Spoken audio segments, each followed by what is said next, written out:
Hello, everyone. We want to welcome you to our second Ask Uncle Gregory Zoom meeting.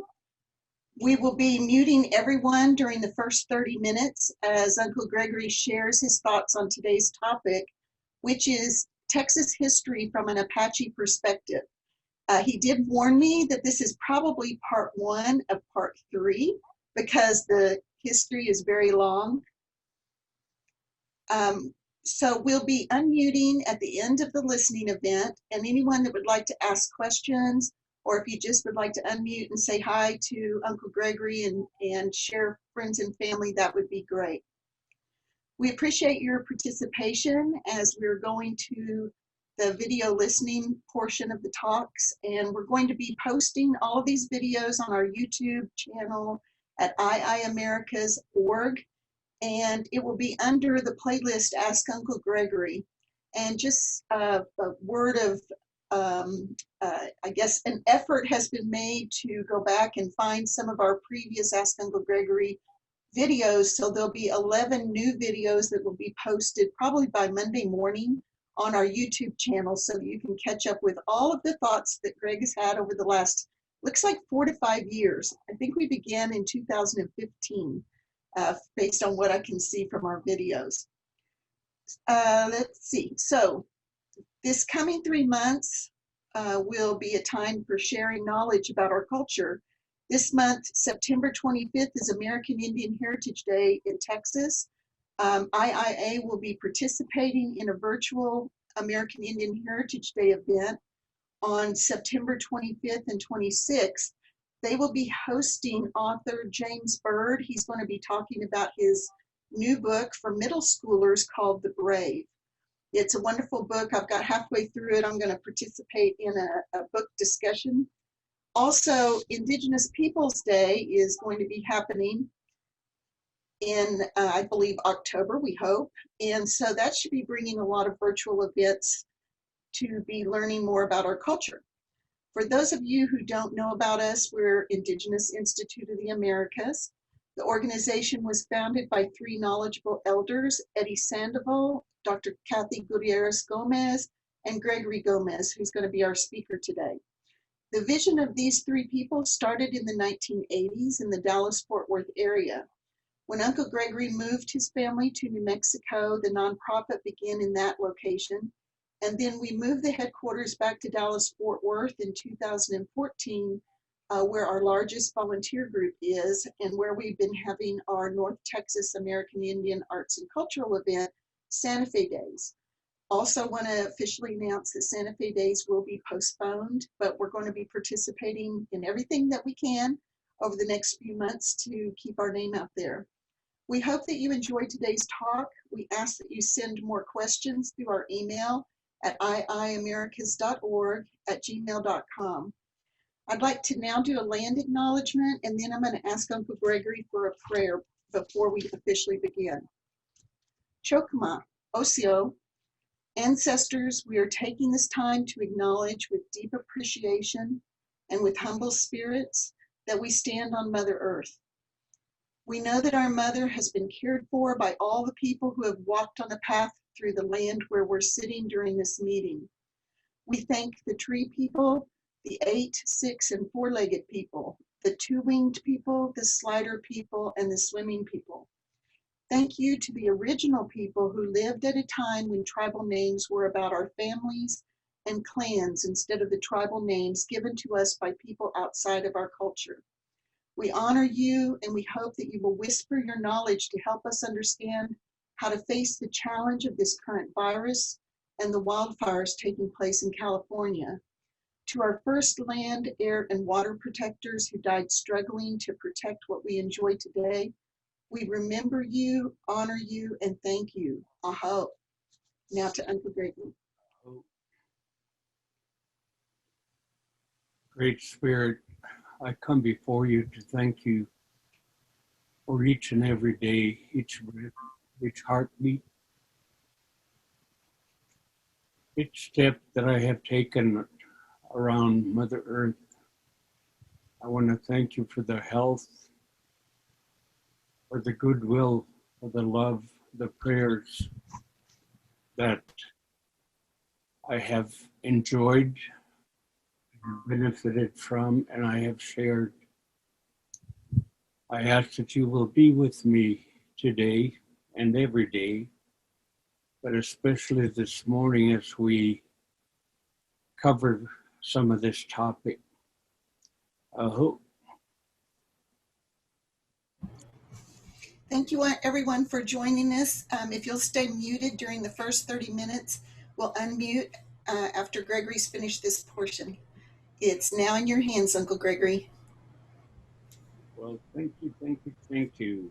You know, it's Ask Uncle Gregory, but Uncle Gregory is going to ask a question so that when we finish this part of it and we wind up in the open dialogue question answer, I wonder if anybody out there knows if there are any counties in Texas that are named after women.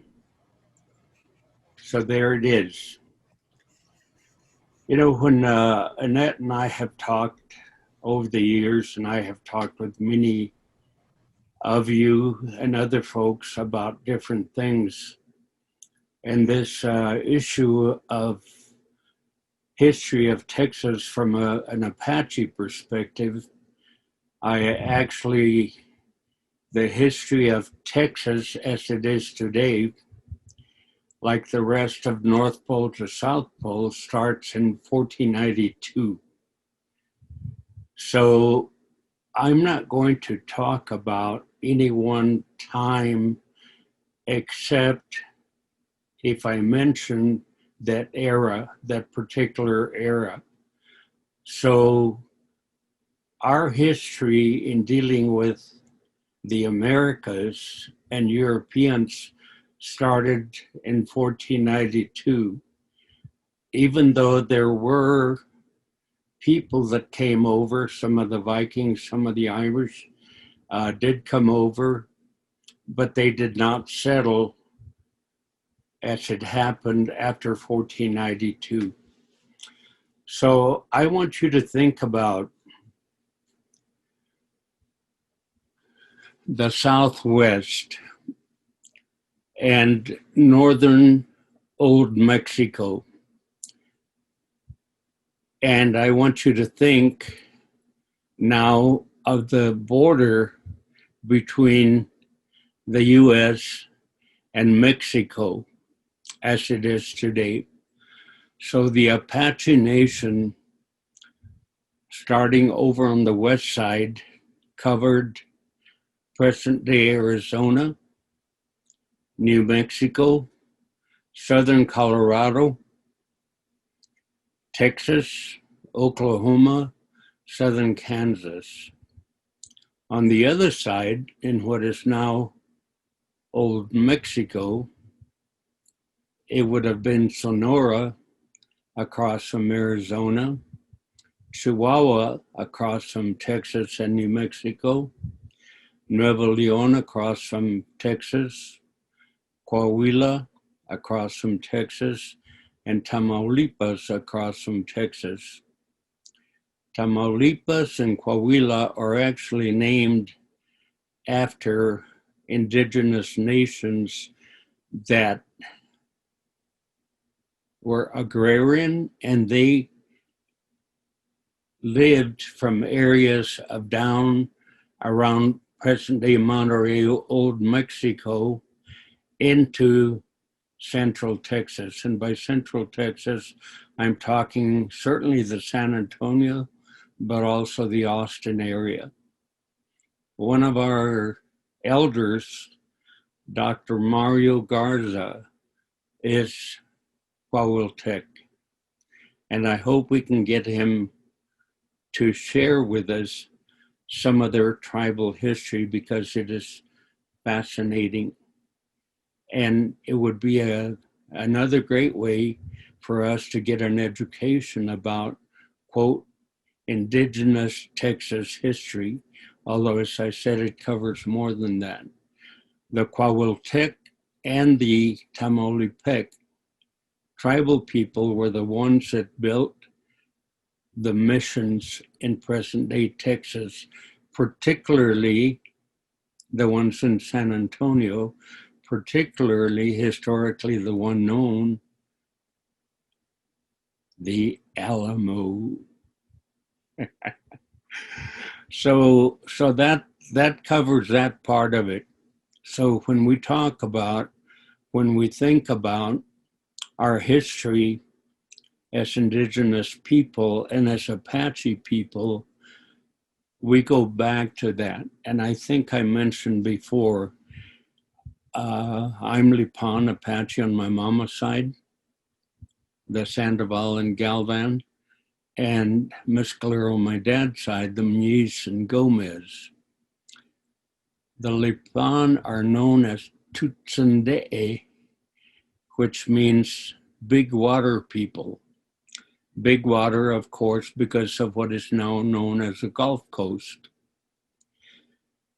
The other thing I want us to think about is how many tribal people lived in present-day Texas, and probably the least known and least talked about are the Karankawa.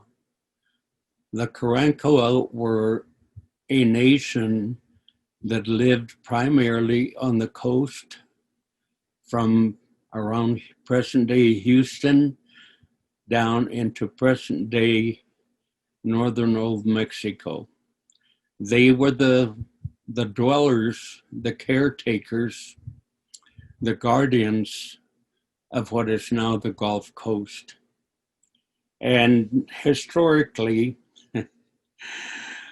they are called and referred to as cannibals. And actually, they were not cannibals. They did practice cannibalism, and that's just a fact of life. But other people, like the Donner Party and others, practice cannibalism.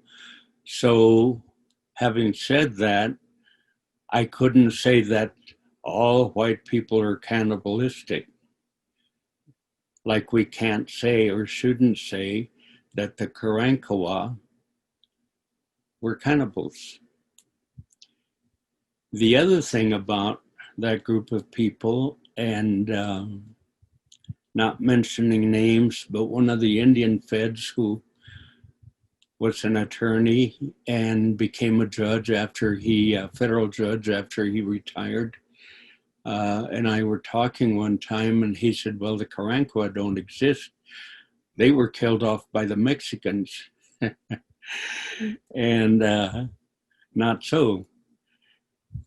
As part of my job as a Fed and as part of my travels personally, I have friends, family, Indian way, in different areas of the Gulf Coast who are of those people. They're Karankawa. I have some that have medicine bundles from their grandparents and great-grandparents.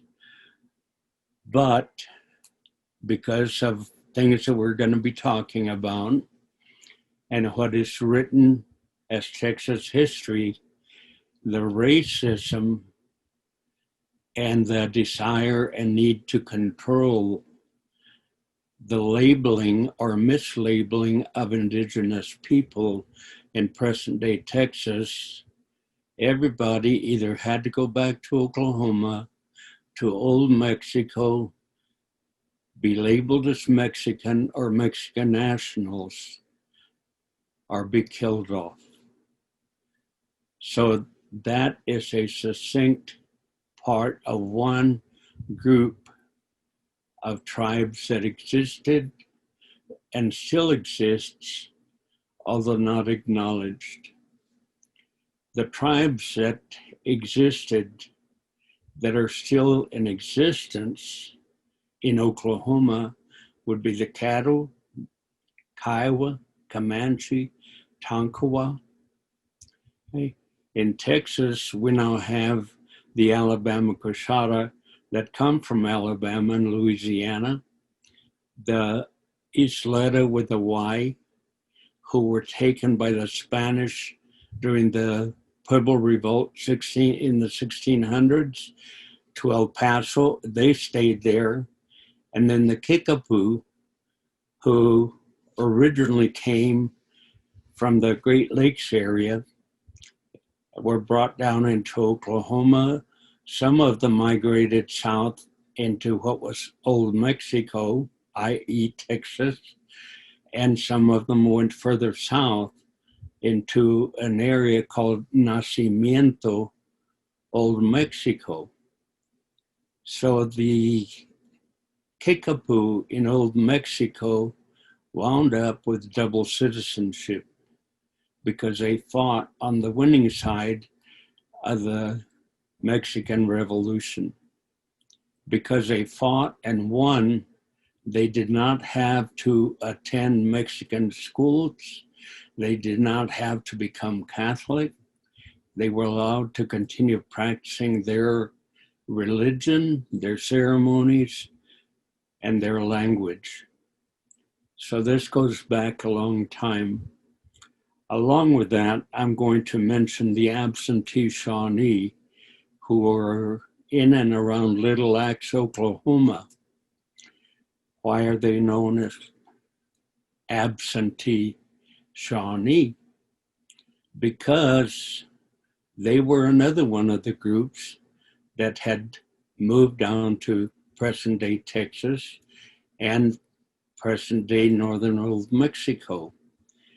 And they were the last group of Indian people that had fled down, that went back to Oklahoma, and they were absent when the re-enrollment process took place. So there is a lot of incredible history of our people. I said 1492.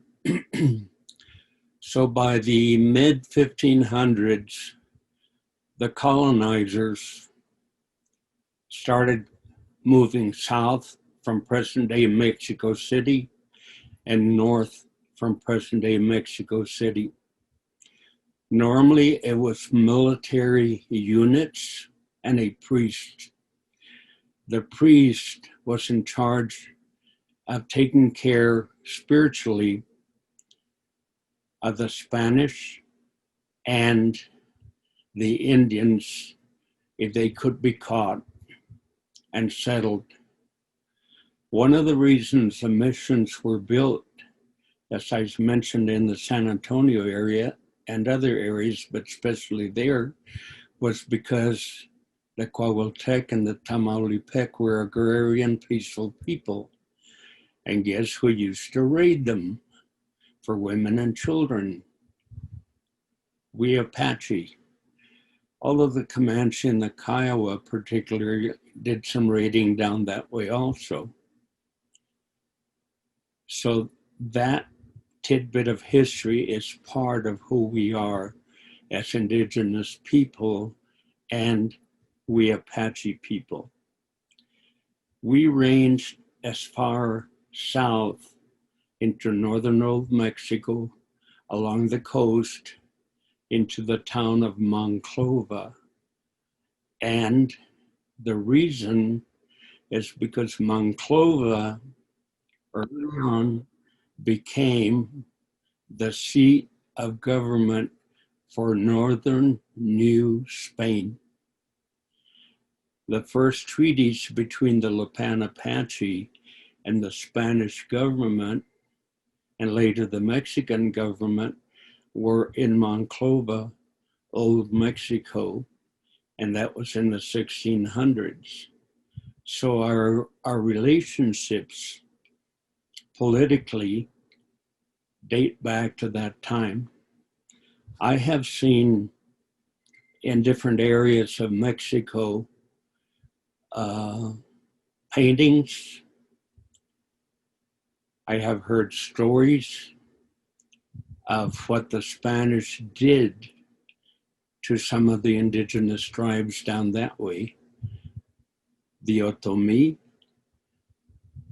the Aztec, before them the Toltec, the Maya, Huichol, and many others, including Kathy's people, the Huastec. So there's a long, long history. As the Spanish people moved north in northern Old Mexico into present-day Texas, there was a tremendous exchange commercially of goods between the two groups. A lot of the old people, including Kiowas, Comanches, certainly the Pueblos up here, Navajos, Hopi, etc., on up to Southern California, Central California, the elders, a lot of them spoke and speak or understand Spanish because that was a language that was used for trade. So we need to keep that in mind when we hear people saying English only. There is no such thing as English only. For one thing, the Spanish were here long before the British. So if we're going to speak a European language that was here first, it would be Spanish. And actually, it's not even Spanish. Nowadays, it's Mexican. Just like it's not English, it's American, because it's a mix of different languages, including indigenous words. So that is part of that history. The other thing that happened when the military and the priests started moving up, one of the things that happened, if you've been in the military, when you think about what the military will do, they were there to guard the priests. The priests were there, like I said earlier, to convene ceremonies according to Catholicism. Our people, observing what was taking place, would see the men on horses, men with dogs, men with spears, men with swords, men with some forms of shotguns, and they would kneel and bow down to this man who had very little clothing, who were usually barefoot or wore sandals, long hair, bearded, dirty. And so our people, in seeing that, would wonder what power that humble man had over the soldiers, over the military, who were so powerful. So that was a form of curiosity. And when the priests started coming around and offering to do ceremony, it was easier for some of our people to think about what they were observing and seeing over and over again in many places of what is now northern Mexico into the present day Southwest. And also the priests, as Columbus and others did, and in some ways still do, they coerced the native people by saying, you either will do this, this, and this, or we will kill you. We will take your children. When I was in the Amazon, at some of the mission stations, the missionaries, mostly Salesian Catholic folks, were doing the same thing. It was amazing to see and be part of living history with the Yanomama people and the missionaries who said, if you do not send your children to our school, we will not provide medical care for any of you. And that's just one example of what still goes on in the Americas, but certainly mid-1500s, 1600s, 1700s, 1800s, and that became a mode of operandi that other church people used to deal with, to dictate, to control our people. And I am not criticizing or condemning. I'm stating facts, historical facts of what happened to our people. So bringing it closer to history in the certainly the 1800s, the US government sent Stephen F. Austin and other men down to northern Mexico, what is now Texas, sent them down with the purpose of annexing a lot of land. When Stephen F. Austin moved down into present-day Texas, he and the men that were with him and others that were part of the group, directly or indirectly, took it upon themselves to become Catholic because that was a mandate of the Mexican government. They became Mexican citizens because that was a mandate of the Mexican government. And they could not marry unless they became Catholic.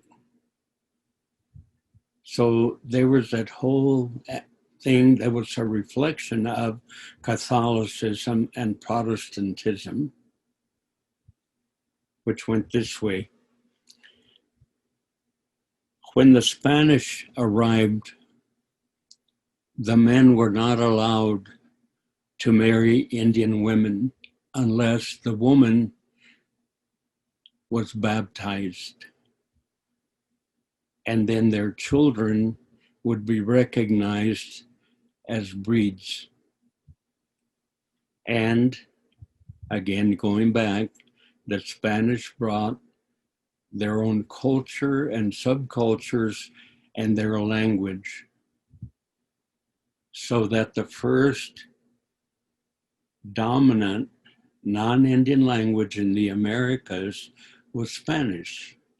And that's why many of the tribal people, even today, their primary language is Spanish, or their secondary language is Spanish, except down in Brazil, it's Portuguese. And then up in Quebec, other areas of Canada and Louisiana, it's French, because those were the languages that came in after Spanish. So I'm going to share a little story that I experienced. One of the incredible tribal women from the Ute, who unfortunately is no longer alive, but I was in Aspen for meetings with Memnosine with Marianne, and Loya said this story. She said, not too long ago, I went to a 7-Eleven to buy tobacco for ceremony, and the man there said, you shouldn't be buying tobacco. As a woman, you shouldn't be smoking. And I thought, what's it to you? And I told him, I don't know where you're from, but why don't you go back to wherever you're from? So You're probably Mexican. And he asked me, are you Ute? So yeah, what's it to you? Do you speak your language? Of course. And he started speaking to me in my language. And all of a sudden I thought, oh my goodness, this man is of my people. And here I've been telling him to go back wherever he comes from. Well, the Uto-Aztecan language, linguistically, is common.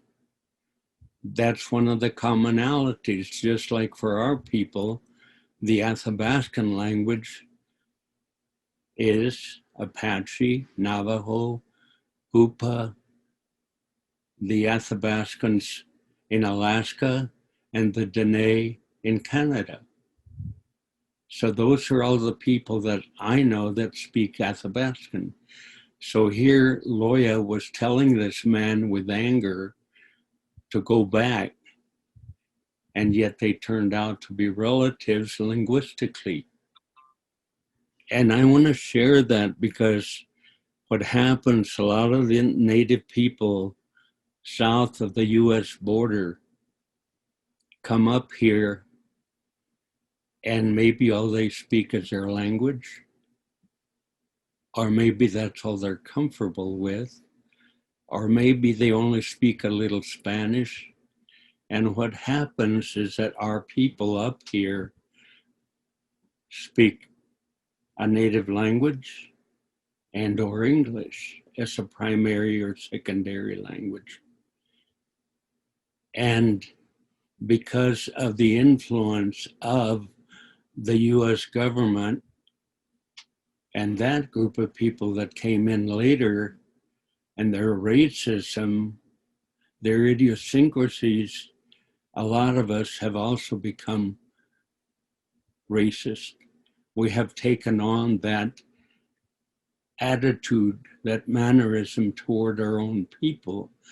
So we're not able to communicate, and sometimes we don't try to communicate as Indigenous people.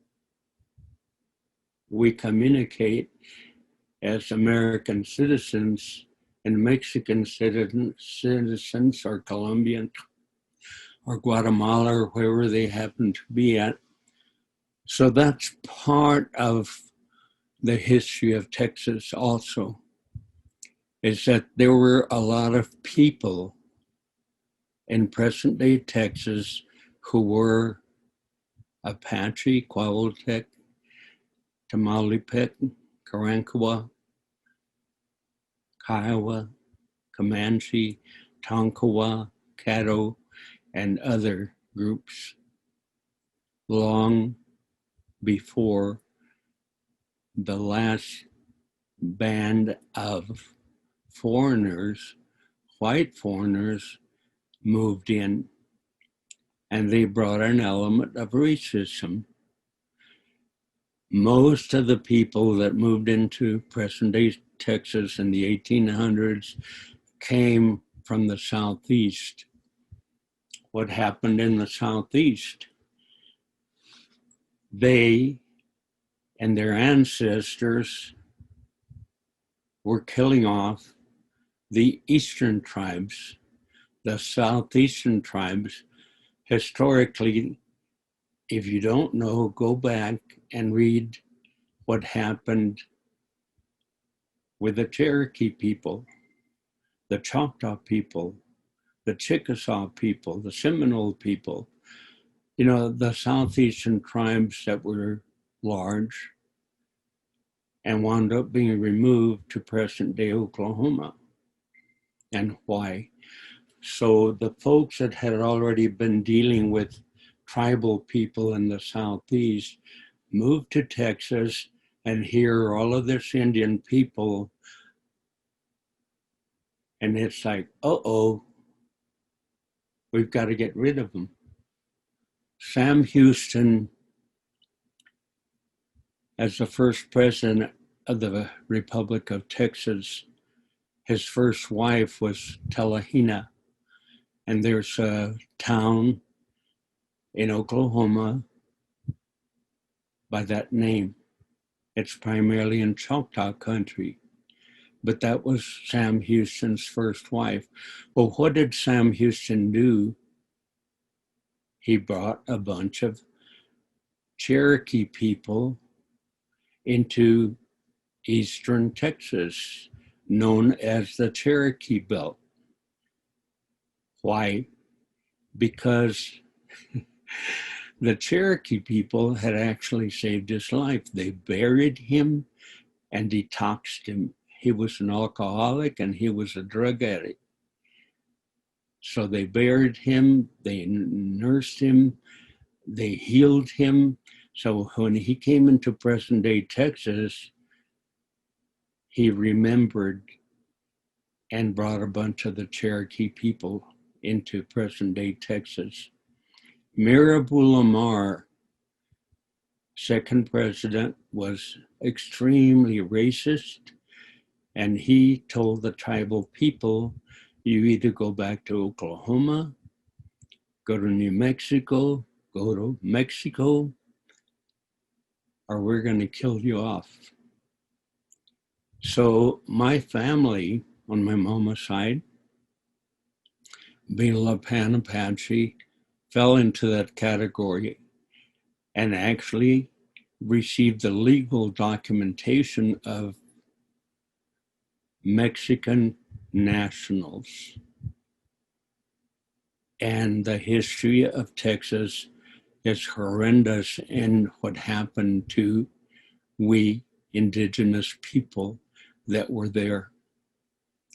The last one of my grandparents that was dragged, hung in front of his family by the Texas Rangers was July of 1915.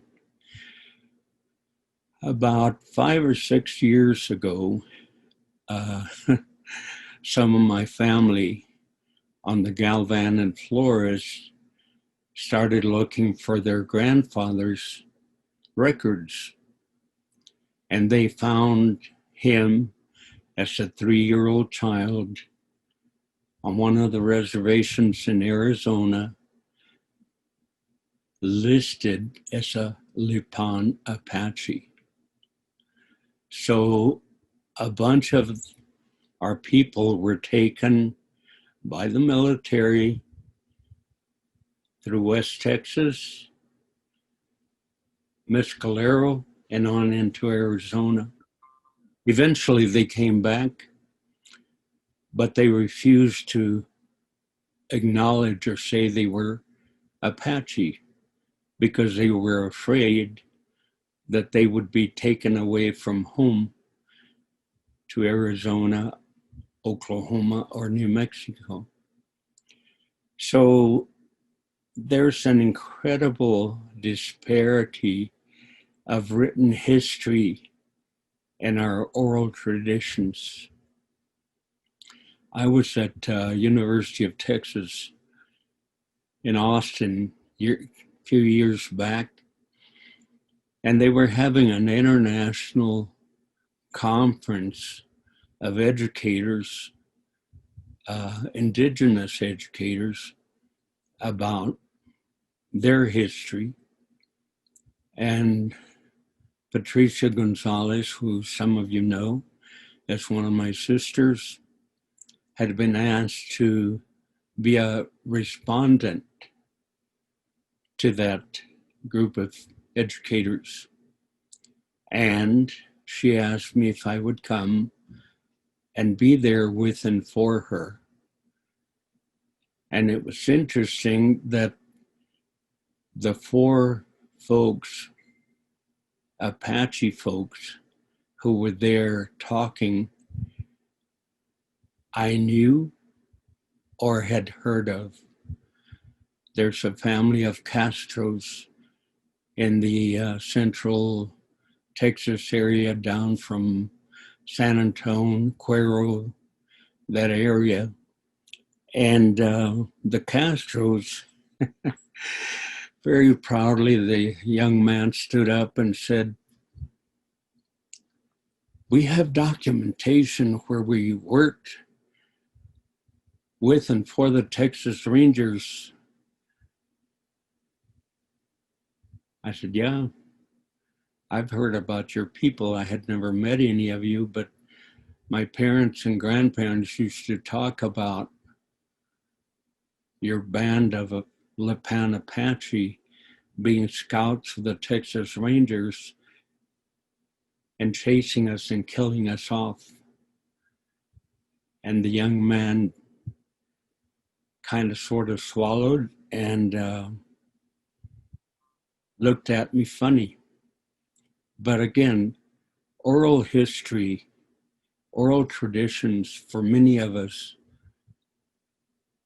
is very, very valid and very, very true because we have lived it. It's just like I was talking about the Southeastern tribes and other tribes who were removed from east of the Mississippi into Oklahoma. They have their own oral history and their oral traditions. I remember especially my dear friend and brother, Larry, Peggy's husband, and I talking. You know, he was such a gentle, easygoing man, and Brian kind of fits that category. But Larry and I used to talk about things about life, and I believe he did something about green corn dance ceremony for IIA. And I'm sure that the other Native people that are part of IIA or will become part of IIA have their own oral traditions. My friend and brother, whom some of you met, and Ambrose Willie was Navajo and Ute, Vietnam veteran, medicine person, a healer.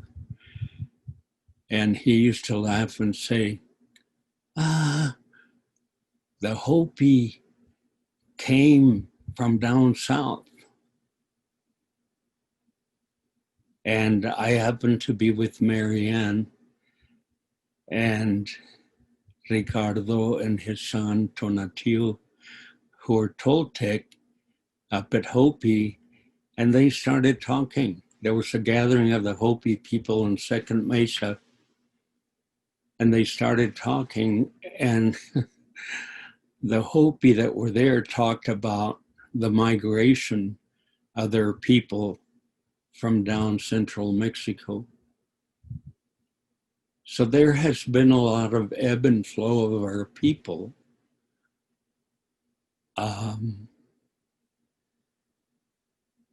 The other thing I want to say about present day Texas, there's a coastal city called Galveston, and actually it's Galvez town, Galvez, Galvez. Galvez was a Spanish officer who was in charge of that region.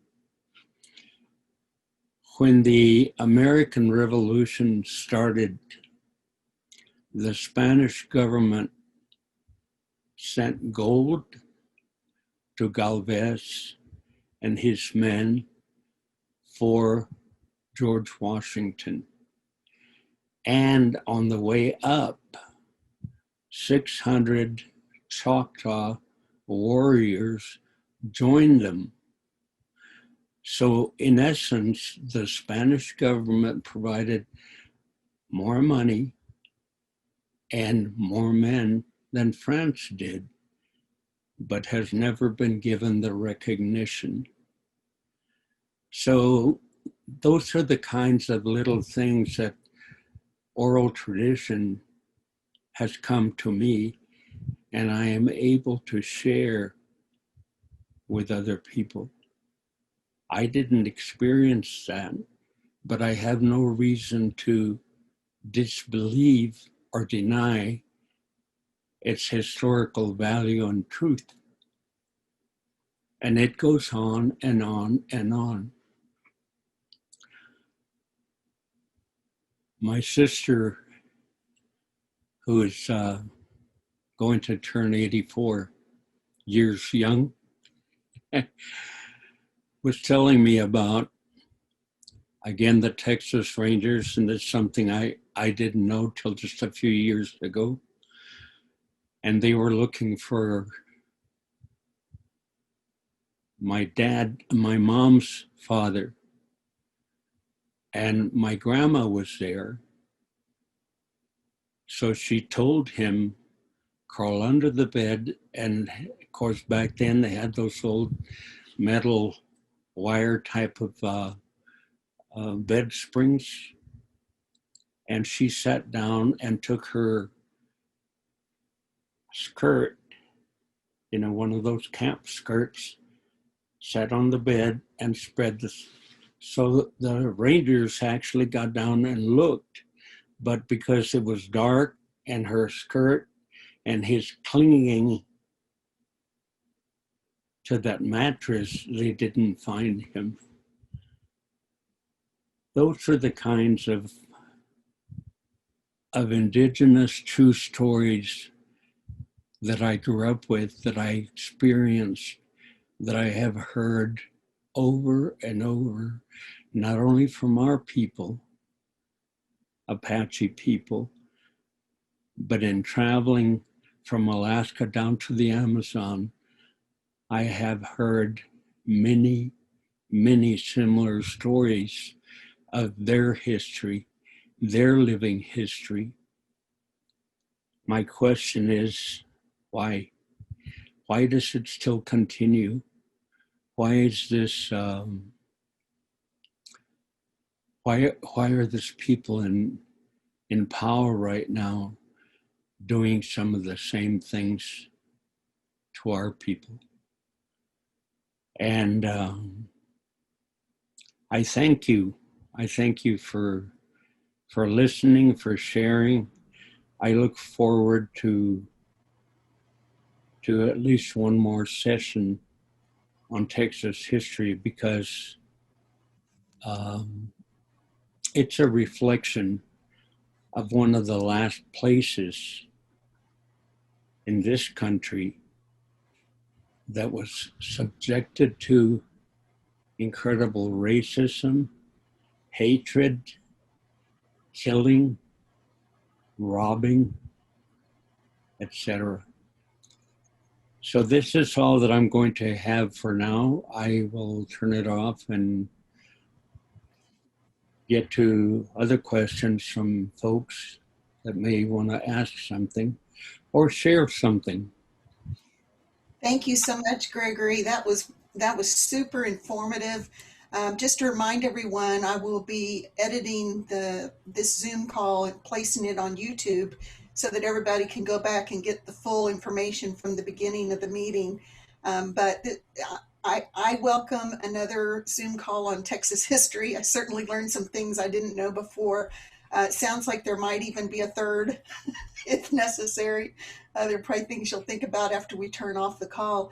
So anyone that would like to ask a question, I think you can unmute now on your own if you'd like to. We have a lot of people on here. We got 16 people. Good morning, everybody. I see our VP, Tanya. Hi, Tanya. Okay, I'm sorry I was late. I couldn't find the ID to get in, but I will definitely be looking back on what you had to say, Uncle, because I'm sure it's very important that I especially know these things. I was just wondering, like, why is there such like a stigma or like this division or like this kind of like this boundary between natives of like North America, but like the Cherokee, Apache, Navajo, and natives of Mexico and South America? Like, it seems like sometimes you have to like be like, no, we are Native American, yet some are like, no, you're not, you're Mexican. So why is there like that stigma?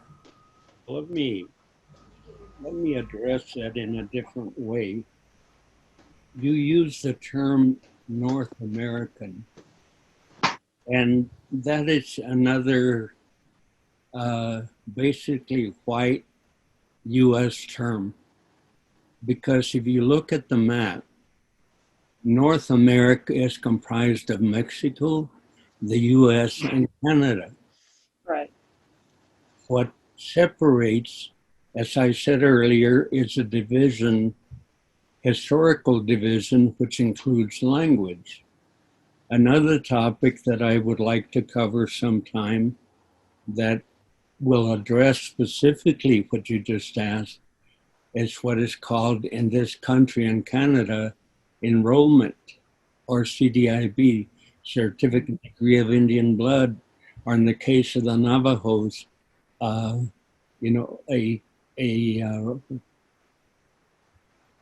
roll number. They have another term.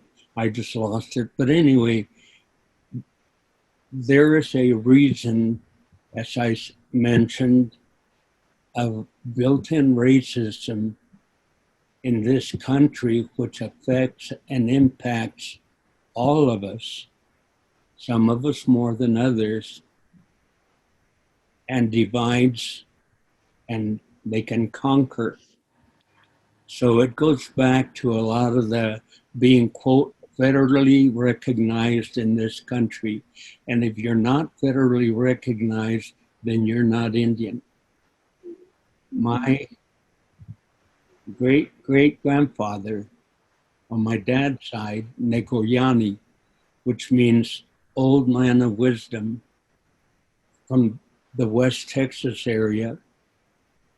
I mean, that's where that group basically was settled, although they traveled all over Texas and into Chihuahua, Old Mexico. So Negoyani is written up in military history from the 1840s to the 1860s as terrorizing the San Antonio Road. And he and his men basically were fighting for the land, for the children, for the women, for who we are as a people. Well, because of the time frame and the place, Negoyani and none of that band of mescaleros was enrolled. So technically in today's history, in today's government, we of that band are not Apache. We can prove who we are. Like I said, the last of my grandfathers that was hung by the Texas Rangers was July of 1915. So we have our stories. We know what we know. we know the use of our herbs for medicine, etc. But the U.S. government, in its push to keep us separate, to keep us from surviving in a good way, from helping each other in a good way, says if you're not enrolled, you're not Indian. You can't prove you're Indian. So unfortunately, a lot of the tribal people in this country and Canada who are enrolled forcibly, it wasn't a choice that our people had. They were forced. They didn't even know they were being enrolled a lot of times. The divide and conquer between the Euro-American, Anglo, English-speaking, and French-speaking folks, and the rest of them. So that, I will leave that at that, because like I said, I think that would be a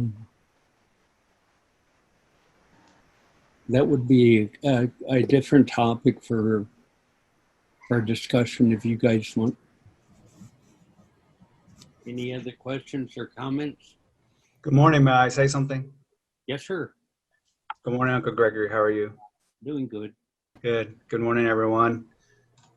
Kwali Klanesi means good morning. Amanam. It means it is good. Well, I like to spend 30 seconds on a 500-year-old topic. And I'd like that topic, I believe Cipriana brought up. A very long story, very, very, very quick, is that in the 1500s, when the first Europeans settled, they arrived south via Santo Domingo into the Yucatan and Mexico. I believe they arrived around 1517. 100 years later or so, the other Europeans arrived on the east coast of the US. And so the philosophies were different, where the Spanish and Portuguese tended to not necessarily always intermarry, but there was that intermarriage and rape. The US was different. They tended to isolate themselves more. They were more, I guess you can say, racist. So they didn't intermarry as often. So what that does then is you have, and this is my experience too, that the U.S. acknowledges and has BIA cards and all this kind of stuff. What I like to say, permission from the white man to be a native. So they have a card. In Mexico, those things don't exist. You're either indigenous or you're not. And the way it's evaluated is by how you live. And you know, that's kind of how it's evaluated. That's just a little 30-second crash course. Obviously, there's a lot more details. But I think that what happens then is that because some of us are, quote, mixed breeds, then we have some peoples up here in the north that are full breeds, although that's kind of questionable. I think that U.S. way of categorizing peoples influences many of us as indigenous people in the north. And so we tend to be kind of judgmental and section off different groups, you know, by if they have a permission to be native, a card, and things like that. So I just wanted to kind of throw that in there. Obviously, there's a lot more that needs to be. It's great to see everybody. Thank you for giving me the opportunity to speak. Yo manam.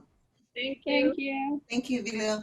Thank you. When Peggy and some of us were going to the city council meeting to talk about Indigenous Peoples Day and get that passed, I was looking online for just some factoids. And one of the things that impressed me was if we combined the Indigenous people, if we combined all of the languages, Indigenous languages that are actually spoken by people in Dallas, Fort Worth, then we would have a huge number. But when we separate, if we separate Indigenous languages from the federally recognized tribes versus tribal people who are in that system, then we get smaller, you know, we get these smaller groups. And so, you know, even though some the word indigenous means so many things to different people, but the power of the numbers of indigenous people who could qualify as original people to the Americas, there's a huge number of people in the Dallas-Fort Worth area.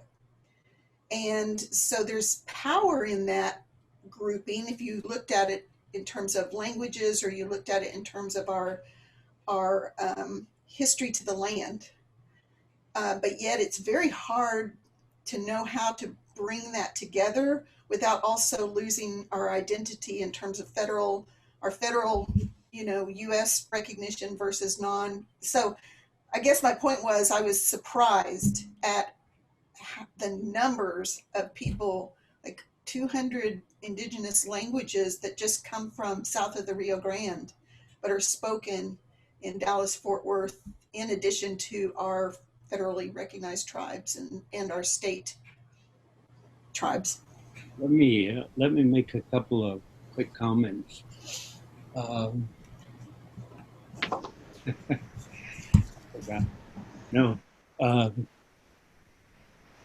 Like I said, sometime one of the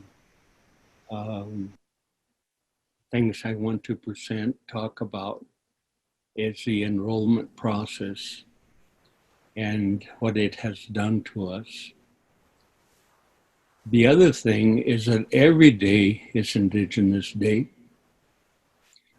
regardless of, they only want to give us maybe a few hours or minutes or maybe one day, but the reality is that for us Native people, every day is Indigenous Day. And I hope when you folks go and address that issue that you remind them that we do not take our Native traditions, culture, knowledge, and set it to one side for 364 days a year. Oh, but today we're going to celebrate. They're allowing us to acknowledge that this is really who we are. Mm-hmm. And so, and I know some of you that I can see, my sister Peggy and Annette, are very articulate and very respectful, but very powerful in the way you guys have in the past and continue to address issues. And having walked the walk there in the Dallas-Fort Worth area pretty daily daily from July 72 to July of 95, I've walked with a lot of you. I know how powerful your voice is. And I'm very proud of you that you continue the fight. And if the recognition is one day a year, fine. But I just want to make sure that they understand and hear our voices about that we're not Indigenous only one day a year. You know, we're the same people with the same needs and the same priorities and the same dreams. So I want to leave that there. And the other thing that I want to share, and this may be for a future session, I have a paper that I did presentations over the years and keynote addresses when I was asked, entitled Euro-American versus American Indian Worldviews, where I get into deeper why this is going on, the separation of who we are as human beings and the diversity of our humanity. So that's, like I said, I'm just tossing that out. It's a topic that I have very long been dealing with, concerned about. Like I said, I wrote a paper, a handout, and over the years at different Indian and non-Indian conferences, I was asked to present that. And I also did a couple of keynotes. So thank you. I wanted to let you know, Gregory, one of the topics that I edited that you did for me back in 2016 was on enrollment when I was in Albuquerque, and it's about an hour long. So I'll be sure and get that one up on YouTube for people to review that before we get together and talk about that history. It'll at least kind of give people a basic foundation for that. Okay. Well, great. Good morning. This is Diana Parton. Hi, Diana. Everybody, I'd like to say hi to everyone and good morning to everyone. Hi. And I just feel strongly that I feel like I need to say that while we need to create an Indigenous world and we need to create a collective circle, we also need to be cautious and careful to protect the identity that was given to us by our ancestors. And I'm not talking about our recent ancestors, I'm talking about our most ancient ancestors. And the word indigenous does not in any way indicate belonging to a First Nations group of people. Indigenous means that you were born on the land that you stand on. And all of us are Indigenous if we were born here. It doesn't matter when your grandparents came. If you were, or your parents came, if you were born on this land, you're Indigenous to the land. Indigenous talks about your connection to the land. It does not talk about your connection to the blood of your people. That connection is designated by your tribe. I am a citizen of the Caddo Nation. I am a descendant of the Yuchi Nation. Then I am an American citizen. And I protect my right to say that I am a citizen of the Caddo Nation and a descendant of the Yuchi Nation, because it puts protective parameters and uplifts my most ancient ancestors. That's why I am not comfortable being lumped into anything that is not indicating a connection to my blood.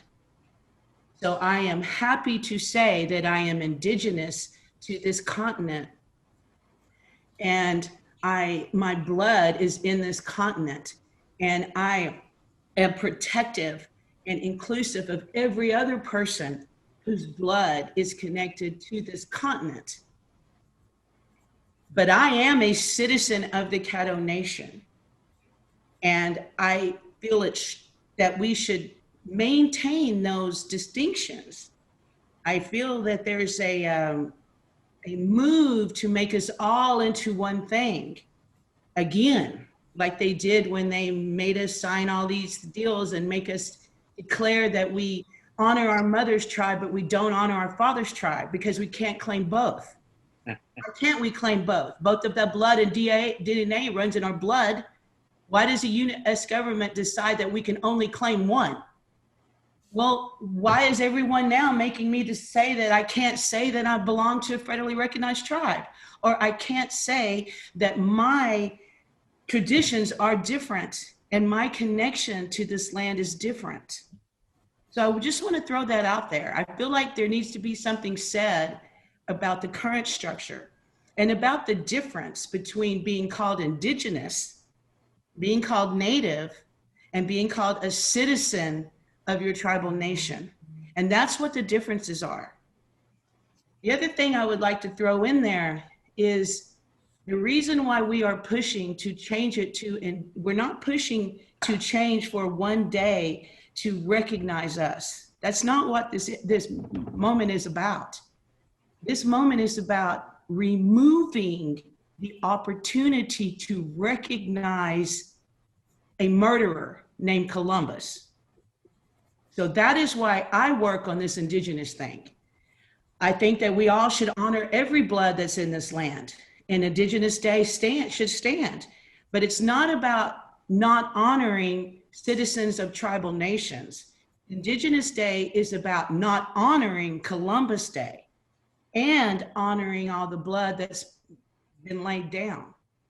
So I want to thank everyone for this opportunity and the wisdom that's been shared. And I hope that I didn't say anything to anybody upset, but no, Diana, I think that's great. In fact, the video that Greg did talked about the importance of our treaties and how those treaties are related to the enrollment process. I think that's why he wants to have more time on this. But let's let Uncle Gregory talk for a minute or two, if that's okay with you, about what you shared. And thank you for saying what you did. You know, it's interesting because for most of my life, I have told people, you know, if it came up, that I'm a member of the Apache Nation and a citizen of the United States, which is different than the way you phrased it for yourself. You know, and again, there's no right or wrong. We are all who we are, and we know our history individually, collectively, and when I say collectively, I'm talking about tribal. Um, I spoke earlier, last time I think, and I've talked about it, about why I don't use the term Native American, because sociologically, anybody born anywhere in the Americas is a Native American. And that, at least for you, if I understood, is where the term indigenous is at. When I use the term indigenous, and from the very beginning, because we had some members who wanted to include the indigenous, people from Hawaii and Tahiti and Australia, etc. And I said, no, we're talking about North Pole to South Pole. We're talking about we, the people that were here prior to and since 1492. And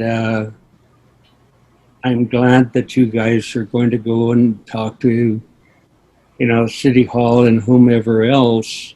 And, blessings to you, because that's a lot of work.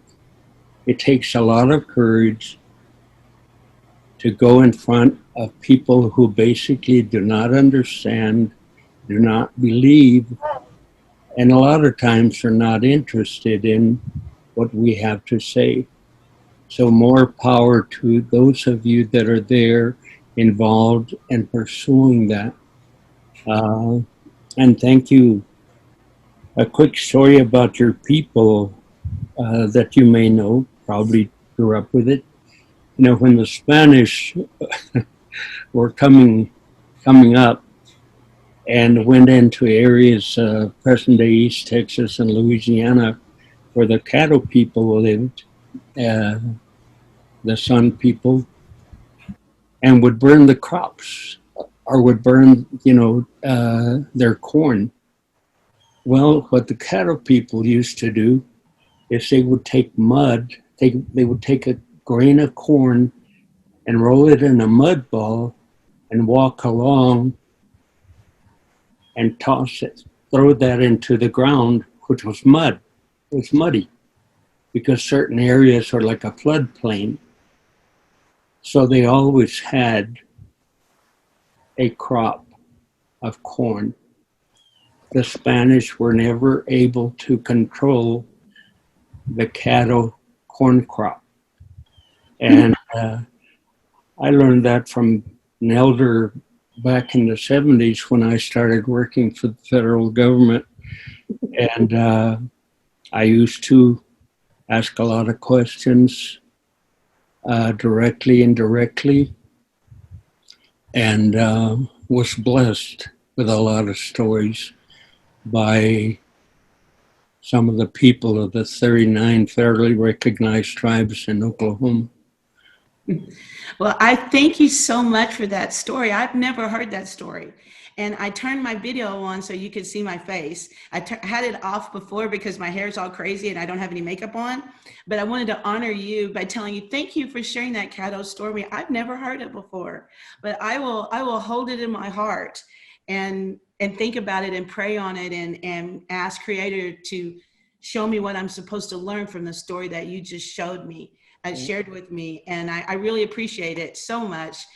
It's made my day. And I'm going to turn my camera off right now because I didn't want anybody to see me. I'm only doing this because of your story, Uncle Gregory. And I wanted to tell you that also share a little bit with you. I know that you and Eddie Sandoval are brothers, and Eddie had a really big impact on my personal and professional career when I started here in North Texas 20 years ago. So yeah, but thank you. So thank you for the story. I'm turn the camera off now though, okay?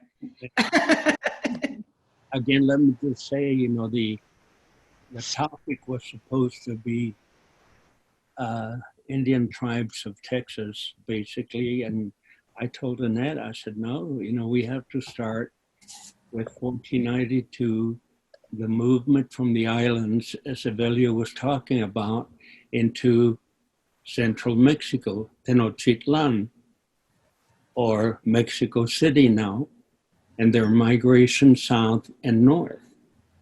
So So thank you, all of you. And I have stories of other tribal people who took pity on me and took me in and shared, Whoops, did we lose him? He said something that was powerful. Well, listen, I'm going to go ahead and close. We've gone past 12, believe it or not, but I will make sure and get this edited and put it on our YouTube channel at iiamericas.org, and look for the playlist, Ask Uncle Gregory. In fact, I will try to send out the link to this particular video, and I'll let Uncle Gregory know that we love him and appreciate. It must have just knocked him off. I'm so sorry. Anyway, great to see everybody, and hope you all stay safe and well. A reminder, American Indian Heritage Day is having a virtual event September 25th and 6th. Can you shake your head? Yes, and IIA will be helping out with that. So I'll know our next time to get together on Zoom after I know more about Peggy's plans and whether I'll be too tired on Sunday to do anything. So anyway, we'll send our heart out via Zoom to everybody, okay? Take care of yourselves. Bye. The wonderful technology. Bye-bye.